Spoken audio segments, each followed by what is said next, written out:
बच्चों करते हैं शुरू। सोलेनॉइड क्या होता है बच्चों? जैसे कि आप लोगों ने 10th क्लास में पढ़ रखा है कि सोलेनॉइड क्या होता है। ये हमारे पास ऐसे क्या हो रहा है यार, हमारे पास क्या होता है कि ये ऐसे लूप्स बना लेते हैं, इसको सोलेनॉइड कहते हैं वायर से। और एक बार पढ़ लेते हैं बच्चों। सोलेनॉइड दिख रहा है बच्चों आप लोगों को स्क्रीन पे? Yes sir. Solenoid consisting of long yes wire sir. in form of helix, where the neighboring turns are closely spaced so that each turn can be regarded as a circular loop. ऐसे इसे solenoid कहते हैं हम, हमारा solenoid होता है। तो last class में हमने डिस्कशन भी किया था सोलेनॉइड के बारे में, बच्चों ने बताया भी था कि सोलेनॉइड और बार मैग्नेट पे कंपैरिजन किया जाए तो फील्ड तो दोनों प्रोड्यूस करते हैं, बट सोलेनॉइड ज़्यादा प्रेफर्ड होता है। मैंने शायद आपको कुछ क्वेश्चन भी दिए थे कि सोलेनॉइड का यूज़ कहाँ होता है, टॉरॉइड का कहाँ होता है। आप लोगों ने शायद किए या नहीं किए, मुझे नहीं पता। ये भाई क्वेश्चन किए सोलेनॉइड टॉरॉइड के, पढ़ा आप लोगों ने? चलो नेक्स्ट क्लास में देखना बच्चों, कर करके पढ़ के आना। तो अब देखते हैं बच्चों, the net magnetic field is a vector sum of the field due to all turns. जो जो हमारे पास सोलेनॉइड होता है उसमें इतने सारे टर्न्स क्यों होते हैं? क्योंकि हर एक टर्न की मैग्नेटिक फील्ड मिलके और ओवरऑल मैग्नेटिक फील्ड बनती है, तो काफी ज्यादा मैग्नेटिक फील्ड हो जाती है। Enabled wire are used for winding so that the turns are insulated from each other. कोई बच्चा बताएगा इस लाइन का मतलब क्या है? इनेबल्ड वायर का मतलब क्या है? इस लाइन का मतलब क्या है? Hello hello. सर सर इसका मतलब है कि जो वायर्स है हम्म। मतलब वायर गंदी नहीं होती, उनमें बड़े कवरिंग लगी है ताकि जो इंसुलेटेड रहे। Okay sir okay. उनकी कोटिंग करी जाती है, कोटिंग। देखो बच्चे, एक्चुअली क्या होता है कि कई बार बच्चे कहते हैं कि सर सोलनॉइड बनाना है, तो एक काम करते हैं, हमारे पास एक वायर पड़ी हुई है, उसको जला देते हैं। जैसे दिखाते हैं।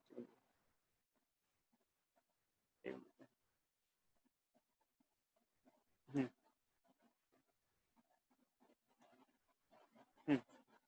कई बार बच्चे कहते हैं, सोचते हैं कि एक वायर लो, एक ऐसी जो नॉर्मल वायर होती है ना, उसको जला दो। अच्छा, नॉर्मल वायर को जलाने से क्या होता है? कोई चाहता है नॉर्मल वायर को जला देते हैं तो क्या होता है? कॉपर वायर आ जाती है हमारे पास, इंसुलेशन जल जाती है, फिर ऐसे लपेट दो। ये सही है? इसे इसे सोलनॉइड बनाना ठीक है? यस। अरे नॉर्मल वायर जला दी, ऊपर कोटिंग, ये सही है गलत है ये तरीका? अगर नॉर्मल शायद वायर सही है। नहीं, अच्छा टच भी गलत, तो कर सकती है। गलत है। अच्छे, अगर ये टर्न्स टच कर गए आपस में, ये टर्न टच कर रहे हैं आपस में, तो शॉर्ट सर्किट हो जाएगा। धमाका। शॉर्ट सर्किट क्या होता है? वही हीटिंग प्रोड्यूस हो जाएगी बहुत ज्यादा, बैटरी डिस्चार्ज हो जाएगी। तो चक्कर क्या होता है बच्चों, इसके लिए मार्केट से कॉपर वायर वैसी नहीं है, कोई भी ऐसी कॉपर वायर नहीं ले सकते जो हम नॉर्मली घरों में देखते हैं। मतलब एक होती है इनेमल्ड कॉपर वायर, इसके ऊपर कोटिंग होती है।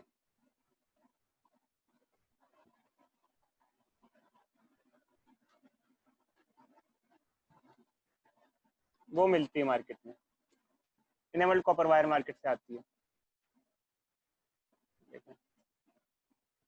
इसके ऊपर कोटिंग चढ़ी हुई होती है थोड़ी सी इंसुलेटेड मटेरियल की, जबकि दिखेगी कॉपर जैसी, आपको लगेगा कॉपर ही है ये, बट एक पतली सी कोटिंग होती है, प्लास्टिक टाइप की कोटिंग होती है इसके ऊपर ये। उससे बढ़िया सर वो मोटी कोटिंग वाली नहीं ले हम सर। अच्छा बोलो ये। सर वो जो मोटी कोटिंग वाली होती है, प्लास्टिक जिस लगा होता है वही ले लेंगे हम। हाँ, प्लास्टिक वाली भी कर सकते हो, कोई बुरा नहीं है, क्योंकि उस पर तो कोटिंग चढ़ी हुई ही होती है, वो भी कर सकते हो, कोई ऑप्शन। बट एक्चुअली क्या है, उससे शायद ऐसा होता है मैग्नेटिक फील्ड कम मिलती है हमें, शायद अच्छी मैग्नेटिक फील्ड नहीं मिल पाती है, ये भी शायद कारण होते हैं। इस वजह से शायद हम ये यूज करते हैं कॉपर वायर, क्योंकि इसमें कोटिंग पतली होती है तो थोड़ी अच्छी मैग्नेटिक फील्ड मिल जाती है। इसमें कोटिंग है, ये सिंपल कॉपर वायर नहीं है, दिखने हाँ में सर पतली सी हाँ। कोटिंग चढ़ी हुई है, इससे इससे बनाते हैं हम। ठीक है, चाहिए इनेमल्ड कॉपर वायर है, तो ये ले लेंगे, इससे कोट ऐसे से टर्न बना के बना देंगे, सोलनॉइड बन गया हमारा, ये सोलनॉइड आ गया। तो अब आगे बढ़ते हैं बच्चों। तो the magnetic field inside a solenoid is considered to be uniform and parallel. अब इसका क्या मतलब है? देखो बच्चों, मैग्नेटिक फील्ड क्या होती है, जैसे हम मैग्नेटिक फील्ड की बात करते हैं, तो जब मैग्नेटिक फील्ड की बात करते हैं तो मैग्नेटिक फील्ड यूनिफॉर्म भी हो सकती है और नॉन यूनिफॉर्म भी हो सकती है। यूनिफॉर्म भी हो सकती है, नॉन यूनिफॉर्म भी हो सकती है। अब जैसे कहीं पे अगर फील्ड इस तरीके से दिखाई हुई है, पैरेलल दिखा रखी है तो उसे कहेंगे यूनिफॉर्म फील्ड।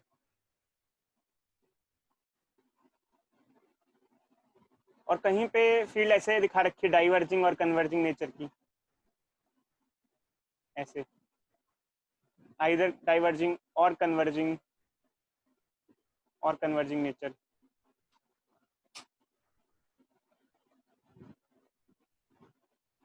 तो ये नॉन यूनिफॉर्म है, या फिर कुछ और भी हो जिसमें यूनिफॉर्म स्पेसिंग नहीं हो, उनको नॉन यूनिफॉर्म मैग्नेटिक फील्ड कहते हैं। तब क्या होता है बच्चों, जैसे सोलेनॉइड या बार मैग्नेट की मैग्नेटिक फील्ड ड्रॉ करते हैं, बार मैग्नेट की मैग्नेटिक फील्ड लाइंस ड्रॉ करते हैं। देखो ये बार मैग्नेट है, हमने 9th क्लास में इसकी फील्ड लाइंस ड्रॉ करना पड़ा था। क्या होता है भाई, कैसे ड्रॉ करें बोलो? नॉर्थ से साउथ जाते हैं। नॉर्थ से North साउथ, और to इनसाइड south. साउथ से नॉर्थ। ऐसे बाहर और अंदर ऐसे, ठीक है, यूं और अंदर ऐसे, नॉर्थ से इस प्रकार से फील्ड लाइन को। तो देखो अच्छे, बाहर कैसी फील्ड लाइन है और अंदर कैसी है, अंदर के बारे में क्या कहना चाहोगे और बाहर के बारे में क्या कहना चाहोगे? पैरेलल। सर बाहर नॉर्थ टू साउथ, अंदर साउथ टू नॉर्थ। अंदर पैरेलल है, पैरेलल है लाइंस, और भी पैरेलल है। तो उसको यूनिफॉर्म कह सकते हैं, अप्रोक्सीमेटली यूनिफॉर्म। मतलब यूनिफॉर्म कह दो या कोई यूनिफॉर्म ही बोलो। बाहर जो है डाइवर्जिंग है, डाइवर्ज देखो डाइवर्ज हो रही है ना, ये देखो, ठीक है, yes sir. Non uniform field. समझे या नहीं समझे इस चीज को? समझ गए सर। तो समझ गए सर। हमारे एक पॉइंट मेंशन है, क्या लिखा हुआ है देखो, the magnetic field inside solenoid is considered to be uniform and parallel. अंदर जो होती है वो यूनिफॉर्म और पैरेलल होती है, और बाहर नॉन यूनिफॉर्म होती है। अब हमारा काम क्या है, हमारा टास्क क्या है? हमारा काम क्या है, देखो हेडिंग दे रखी है, क्या दे रखा है? Magnetic field inside a current carrying straight solenoid. हमें करंट कैरिंग सोलेनॉइड के अंदर मैग्नेटिक फील्ड निकालनी है किसी भी पॉइंट पे, तो ये हमारा टास्क है। समझ गए बच्चे? ठीक है, बोलो भाई। Yes sir. Magnetic field inside torrid निकालना है हमको, इनसाइड टॉरॉइड निकालना है, ठीक है, निकालते हैं बच्चों। तो टॉरॉइड के अंदर जो फील्ड होती है वो ऐसी यूनिफॉर्म सी होती है, सोलेनॉइड के अंदर, सॉरी सोलेनॉइड गलत लिख दिया, सोलेनॉइड, ठीक है। अगर फिगर ड्रॉ करके दिखाएं तो भी दिखा देते हैं अच्छी साइड में, ऐसे सोलेनॉइड है, अंदर फील्ड दिखानी है तो एक तरीके से ऐसे, ऑल्दो पूरी पैरेलल नहीं है but consider to be parallel मान सकते हैं। समझ में आ रहा है बच्चों? बोलो भाई बोलो। Yes sir. Yes sir. तो अब करते कैसे, क्या रूल लगाते हैं? देखो बच्चों, अगर कहीं मैग्नेटिक फील्ड निकालनी होती है तो दो रूल है हमारे पास। एक है बायट-सावर्त लॉ,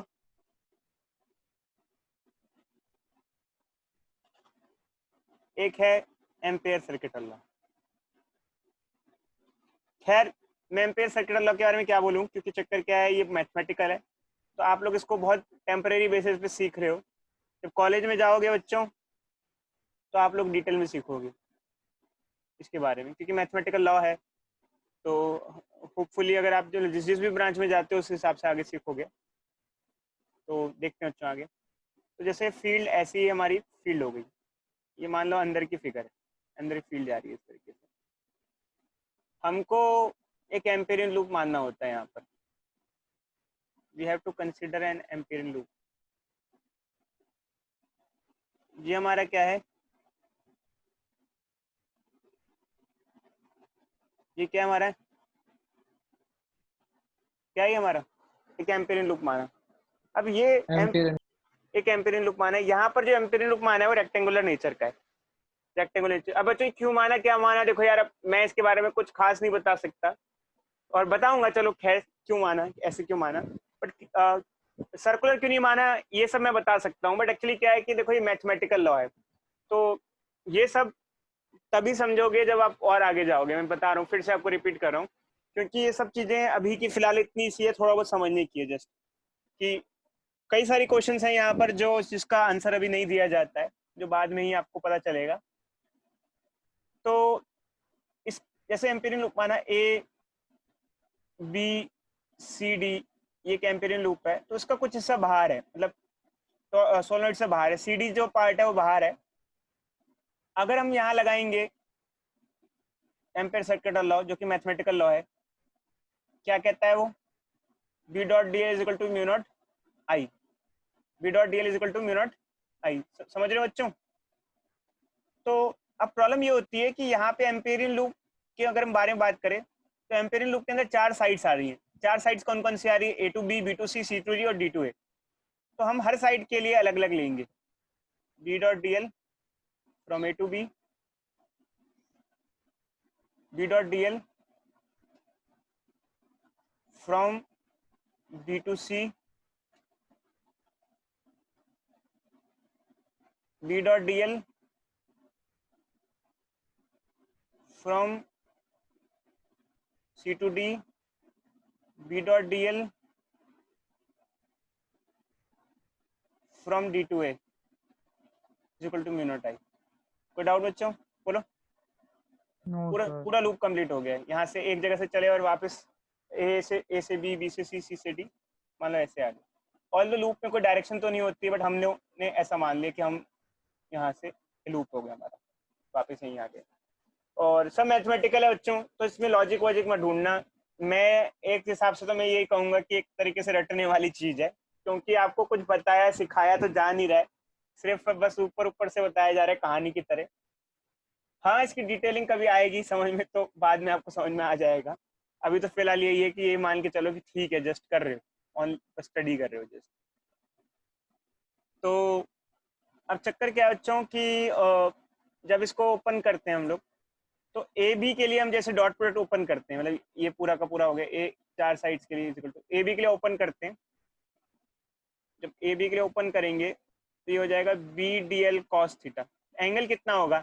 एक्चुअली ये एंगल किसके बीच का होता है? ये मैग्नेटिक फील्ड एंड जो लेंथ एलिमेंट, इसका जो लेंथ एलिमेंट है, जो हमने एम्पिरिकल लूप का एलिमेंट माना है, उसके बीच का एंगल। तो यहाँ हम लोगों ने लूप में भी एलिमेंट की डायरेक्शन आगे ली है और मैग्नेटिक फील्ड भी आगे जा रही है। क्या एंगल होगा बच्चे ए से बी में? 0 डिग्री, 0 डिग्री, जीरो। कॉस 0 हो जाएगा। ऐसे अगर हम कहेंगे बी टू सी के लिए, बी टू सी के लिए क्या हो जाएगा, बी डी एल कॉस 90। कैसे 90? क्योंकि ये ऐसे है और ये ऐसे है, परपेंडिकुलर 90 डिग्री बन रहा है। और सी टू डी में क्या हो जाएगा, बी डी एल 180 कॉस 180, क्योंकि ये एलिमेंट इधर ले रहे हैं, ये इधर ले रहे हैं, 180 डिग्री का एंगल हो जाएगा। और सी टू डी और डी टू ए में बी डी एल कॉस 90 हो जाएगा, D to A equal to mu naught I हो जाएगा। ठीक है, तो हो गया।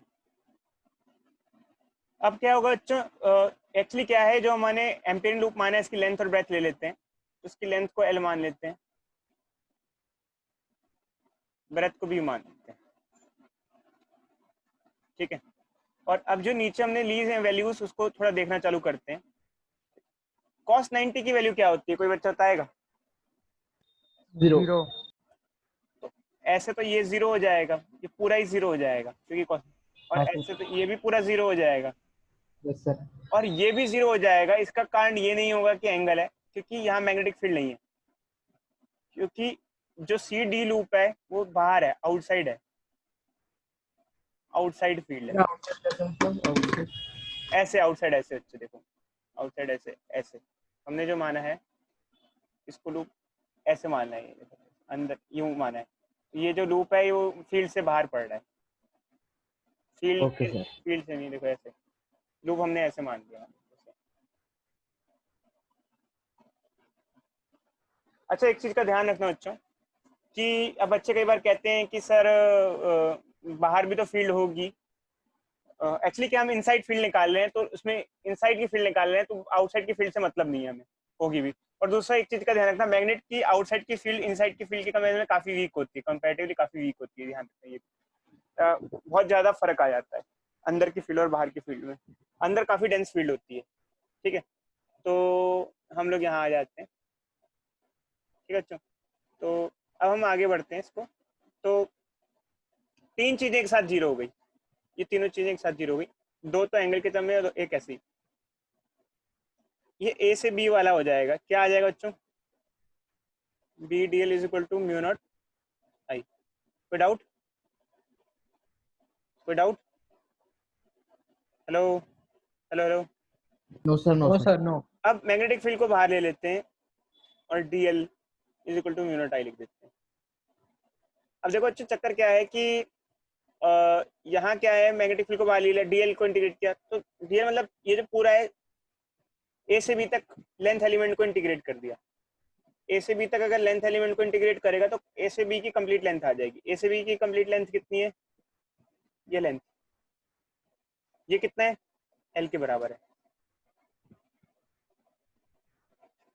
ये क्या हो जाएगा, B into L is equal to mu naught I. समझ में आया बच्चों? किसी को कोई डाउट, किसी को कोई डाउट अब तक समझ में आया? हेलो हेलो हेलो, अरे भाई सुन रहे हो? Yes sir, yes sir. अब कहानी में एक ट्विस्ट आता है बच्चों, यहाँ से ट्विस्ट क्या आता है बच्चों, देखो एक्चुअली क्या होता है, ये ट्विस्ट कहाँ से आता है कि जैसे ये एम्पीरियन लूप माना है, जब आप दिखाते हो इसको तो ऐसे दिखाते हो, ये देखो ऐसे टर्न्स है, इसको यूं गुजर रहे हैं, तो क्या एम्पीरियन लूप से एक टर्न गुजर रहे हैं? हाँ बोलो बच्चे। cos 180 तो 1 होता है, वो बच्चे -1। हाँ वो उसकी वजह से नहीं हुआ, फील्ड की वजह से हुआ है ना, आउटसाइड है बच्चे, बी इज इक्वल टू 0 है, इस 0 सी डी 0 इसलिए हुआ है कि सी डी जो है आउटसाइड पॉइंट पड़ रहा है, तो वहाँ फील्ड 0 है, एंगल 0 नहीं है। मैंने ओके इसको नहीं सर। लिखा है बच्चे, बी को 0 लिखा है। वो हम समझ रहे हो नहीं समझ रहे हो बच्चे? सर मैं दोबारा बताऊं बच्चे, नो सर।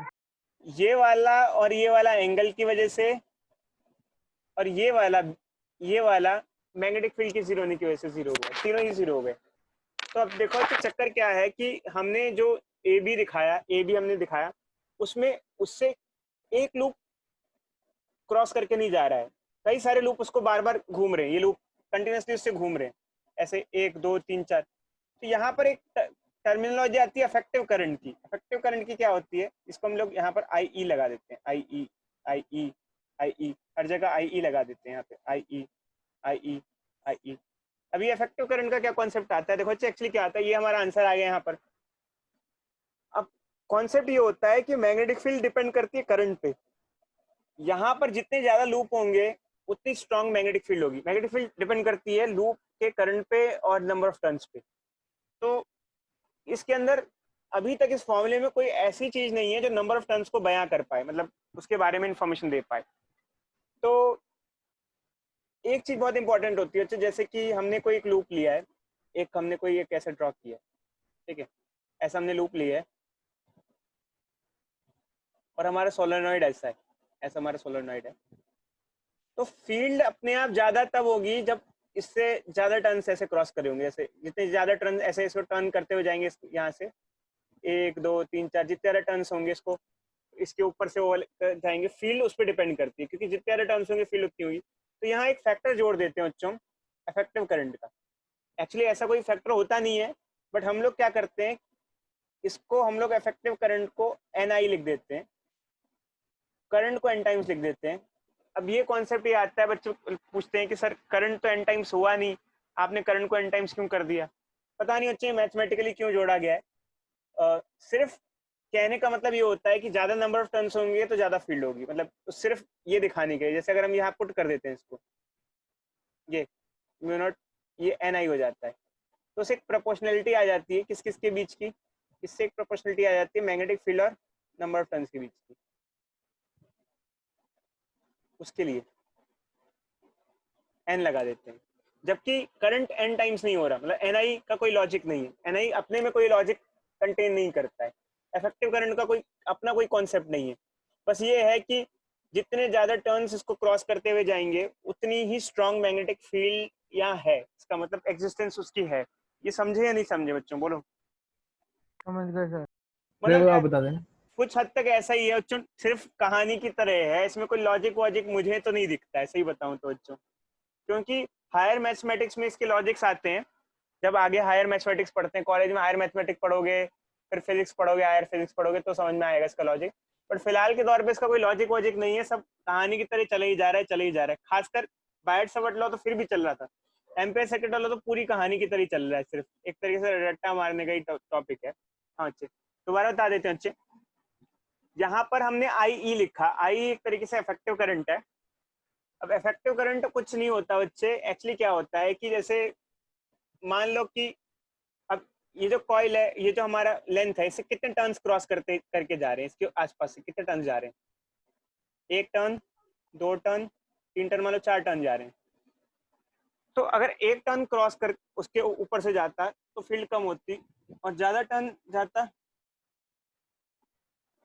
जाता तो उसकी वजह से फील्ड क्या होती, ज्यादा होती। तो नंबर ऑफ टर्न्स को काउंट करने के लिए ऐसी टर्म्स हमने यूज कर ली है जिसे इफेक्टिव करंट कहते हैं, और हम यहाँ पर जबरदस्ती आई की जगह एन लगा देते हैं। ये समझे नहीं समझे? Hello, yes sir. लॉजिक मत ढूंढना यार, Yes, sir. लॉजिक वॉजिक मत ढूंढना, फिर कहीं लॉजिक ढूंढने लग गए ना बच्चे तो खत्म हो जाओ। फिलहाल तो कोई फायदा नहीं है इसमें, लॉजिक सब मैथमेटिकल चीजें हैं, इसमें कोई लॉजिक नहीं है फिलहाल, अभी फिलहाल के तौर पे।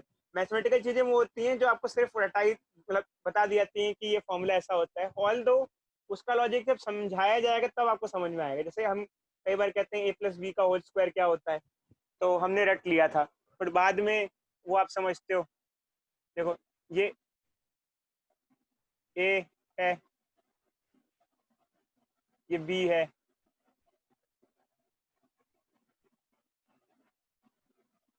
ठीक है। a+b का होल स्क्वायर पता है ना आपको, इससे आता है, Yes, sir. इससे आ सकता है a का स्क्वायर प्लस b का स्क्वायर प्लस 2ab। तो देखो जब हम लोग मैथ्स पढ़ते हैं तो हमें पहले फॉर्मूला रटा दिया जाता है, ऑल दो उसका लॉजिक बताया ना जाए या नहीं जाए वो तो हमको डिटेल में समझना पड़ता है। तो यही है कि ये फिलहाल मैथमेटिकल चीज है बस। फिजिक्स के हिसाब से क्या है, फिजिक्स के हिसाब से कोई हमसे पूछता है कि नंबर ऑफ टर्न्स क्यों डाला जा रहा है, तो हम ये बताते हैं कि बहुत मायने होते हैं नंबर ऑफ टर्न्स के। अगर जैसे मान लो आपने एक कॉइल ली, उसमें एक टर्न है, ज्यादा टर्न्स होंगे तो ज्यादा फील्ड होगी, तो फील्ड नंबर ऑफ टर्न्स पे भी डिपेंड करती है, तो इस वजह से हम नंबर ऑफ टर्न्स को यहाँ इंक्लूड करते हैं। समझे या नहीं समझे? बोलो बच्चों, hello hello hello hello. Yes sir, आ Yes, गया। sir. सर सुन रहे हैं? ठीक है बच्चों, तो ये ध्यान रखना, लॉजिक मत ढूंढना बच्चों, एक तरीके से रट्टाफिकेशन ही कह सकते हैं इसको। तो आप अपना देख लेना उस हिसाब से, इसमें ज़्यादा लॉजिक मत ढूंढना। वैसे भी इंट्रेंस में टॉपिक नहीं आता है क्योंकि इसमें कोई खास लॉजिक्स नहीं है उस हिसाब से। तो अगर लेंथ को नीचे ले आए तो मैग्नेटिक फील्ड कितना आ जाएगा? मैग्नेटिक फील्ड क्या आ जाएगा बच्चों? म्यू नॉट NI/L हो जाएगा। अब यहाँ पर क्या क्या है थोड़ा सा जान लेते हैं बच्चों। म्यू नॉट परमिएबिलिटी है, N नंबर ऑफ टर्न्स है, I करंट है, L लेंथ है, ये सब चीजें यहाँ पर म्यू नॉट NI/L है। Number of turn by length क्या होता है? Number of turns by length को स्मॉल n कहते हैं। स्मॉल n क्या होता है? Number of turn by length, इसको number of turn per unit length कहते हैं। Number of turn per unit length. अब इसका ये क्या होता है बच्चे बताते हैं। देखो एक्चुअली क्या होता है कि नंबर ऑफ टर्न्स होना ज्यादा जरूरी नहीं होता है, number of turns per unit length ज्यादा हो ये ज्यादा इंपॉर्टेंट होता है। कि क्या है, देखो बच्चे बताते हैं, म्यू नॉट NI हो जाता है ये फॉर्मूला। अब नंबर ऑफ टर्न मैटर नहीं करता है, कम से कम लेंथ में ज्यादा से ज्यादा टर्न होने चाहिए, ये मैटर करता है। जैसे मान लो हमारे पास अगर हम देखें 2 सोलेनॉइड है, एक सोलेनॉइड है ऐसा और जिसके अंदर 10 टर्न्स हैं, दूसरे सोलेनॉइड में भी 10 टर्न्स हैं, ठीक है, बट इसकी लेंथ L है, इसकी लेंथ 2L है। क्या दोनों की सेम फील्ड होगी? दोनों के अंदर सेम फील्ड होगी?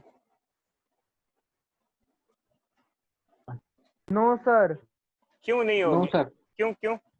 पहले वाले में ज्यादा होगी, दूसरे में कम, क्योंकि पर यूनिट लेंथ जो उसके टर्न्स है वो ज्यादा है पहले वाले के। मतलब कि टर्न्स कितने क्लोज हैं, कितने क्लोज हैं इसके? 10 टर्न्स अपॉन लेंथ, इसके क्या 10 टर्न्स बाय 2 लेंथ, ठीक है। तो जैसे मान लो लेंथ कुछ भी हो ऑल दो, बट टर्न्स मैटर नहीं करते हैं, टर्न्स कितने क्लोज हैं, पास पास हैं, गिवन लेंथ में कितने ज्यादा टर्न्स हैं ये मैटर करता है कि क्लोजनेस किसकी ज्यादा है। कम लेंथ में ज्यादा टर्न्स होना ये ज्यादा जरूरी होता है। तो जब अभी हम वाइंडिंग करते हैं ना तो ऐसा मना किया जाता है, ऐसा ऐसा मत करना, यूं यूं यूं करना, ऐसे। समझे बच्चों? समझे? Yes sir. तो ये हो जाता है बच्चों। तो अब जैसे मान लो कि हमारे पास ये फॉर्मूला आया, तो इससे हमें क्या पता चलता है थोड़ा जान लेते हैं, क्योंकि वो तो बाकी तो सिर्फ रट्टा था एक तरीके से डेरिवेशन तो, बट ये हमारी अंडरस्टैंडिंग क्या बताती है कि अगर मेरे को मैग्नेटिक फील्ड बूस्ट करनी है तो क्या मेरे पास उपाय हैं, पॉसिबल उपाय क्या हैं।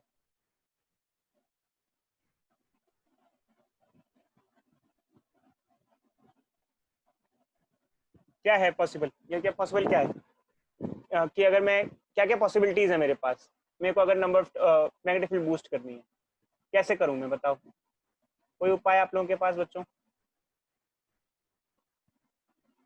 सर पर unit length number of turns बढ़ा दो।